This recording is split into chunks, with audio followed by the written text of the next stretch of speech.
Malaysia international এয়ারপোর্টে অনেকগুলো লাউঞ্জের মধ্যে একটি হলো প্লাজা প্রিমিয়াম লাউঞ্জ। আজকে আমরা এই লাউঞ্জেই বসেছি এবং এটা সম্পর্কে বিস্তারিত বলবো। চলেন আগে দেখি খাবারগুলো কেমন ছিল। এখানে ছিল নুডল স্যুপ আর সাথে ছিল লাক্সা। আমরা একটা লাক্সা অর্ডার করেছি, বললে ওরা সামনেই বানিয়ে দেয়। এছাড়া ছিল কিন্তু এই ম্যাকারনি, একদমই বয়েলড ম্যাকারনি, সাথে চাউমিন ছিল আর চিকেন একটা কারি ছিল কোকোনাট মিল্ক দিয়ে করা, আর একটা রাইস ছিল। আর এই সাইডে ছিল হলো কফির কর্নার। এখানে ক্যাপুচিনো, ল্যাটে সব ধরনের আপনার যেটা পছন্দ বানিয়ে নিতে হবে, নিজে প্রেস করলেই হয়ে যাবে। আর অনেক ধরনের গ্রিন টিও ছিল, অনেক ফ্লেভারের গ্রিন টি।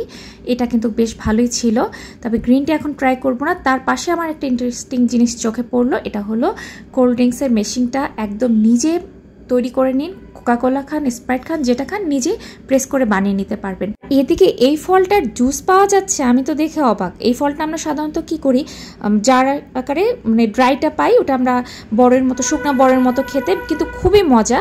এটার জুসটা খুবই ভালো লাগলো, এটা তো মাস্টই খাবো। আর সাথে দেখলাম অনেক সালাদের অপশন, মানে সালাদ তৈরি করার জন্য অনেক কিছু আছে। এর মধ্যে আমি বয়েল বিনটাই খাবো, বিন আমার খুবই ভালো লাগে। তবে এখানে না যত আইটেম দেখলাম সবই হলো ইন্টারন্যাশনাল টুরিস্টদের জন্যই করা, বাঙালি কোনো খাবার আমি এখানে আইটেম দেখিনি। যে ডেজার্টে কিন্তু মাচা চিজ কেক ছিল, একটু তেতো মাচা বলে কথা, আর ব্রাউনিটা খুবই ভালো ছিল। সেই সাথে কিন্তু অনেক ধরনের ব্রেডও ছিল, অনেক কিউট কিউট ব্রাউন ব্রেড মানে বিভিন্ন শেপের বিভিন্ন ব্রেড, বাটার, জ্যাম। আর ছিল হলো এখানে chicken creamy soup. Cream of mushroom স্যুপটা তো আমার অনেক পছন্দ, এখান থেকে অল্প একটু ক্রিম অফ চিকেন স্যুপটা নিলাম, যদিও খেতে খুবই বাজে ছিল, মানে একদমই আমাদের সাথে যায় না টেস্ট বারে। কুকিজটা খুব ভালো ছিল, কুকিজটা এখান থেকে আমি ট্রাই করেছি।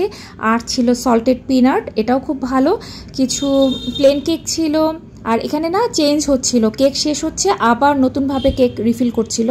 লাক্সাটা তৈরি হয়ে গেছে, দেখতে এরকম এক বোল, মানে রাইস নুডলসের সাথে এরকম বিভিন্ন ডাম্পলিং অনেক কিছু দেওয়া ছিল। এটা মোটামুটি ভালোই ছিল। আর এই তো মোটামুটি আমার খাবারগুলো সাজিয়ে নিয়েছি। আরেকটা বিষয়, এখানে কিন্তু অনেক ধরনের হার্ড ড্রিঙ্কস ছিল, তবে সেগুলো ফ্রি ছিল না, একমাত্র শুধু বিয়ারই আপনি ফ্রি খেতে পারবেন। লাউঞ্জটা কিন্তু অনেক সুন্দর ছিল, ইন্টেরিয়রগুলো খুবই সুন্দর, তবে এখানে কিন্তু অনেক ভিড় থাকে, সিট পেতে একটু মুশকিল হয়ে যায়। আমরা যেই কিন্তু একটা সিট পেয়ে গিয়েছিলাম, খুব ভালো একটা সিট পেয়েছি। তারপর ওখানে বাচ্চাদেরকে বসিয়ে রেখে আমরা চলে আসলাম খাবার নেওয়ার জন্য।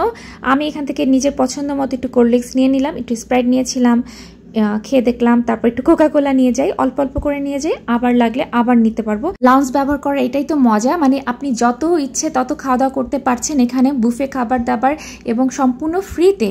তবে এটার জন্য নির্দিষ্ট একটি কার্ড দরকার, নির্দিষ্ট কিছু ব্যাংকের ক্রেডিট কার্ড অথবা প্রায়োরিটি পাস থাকলে কিন্তু আপনারা যে কোনো এয়ারপোর্টে এরকম লাউঞ্জ ব্যবহার করতে পারবেন।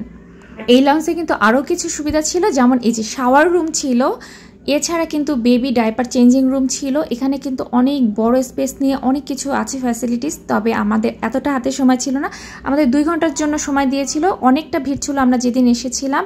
এই যে নার্সিং রুমে যেয়ে কিন্তু আপনি বেবিকে চেঞ্জ করতে পারবেন। আমি আমার বেবির ডাইপার এখান থেকেই চেঞ্জ করে নিয়েছি। এখানে একদম টিস্যু পেপার থেকে শুরু করে হ্যান্ড ওয়াশ সব কিছু ছিল।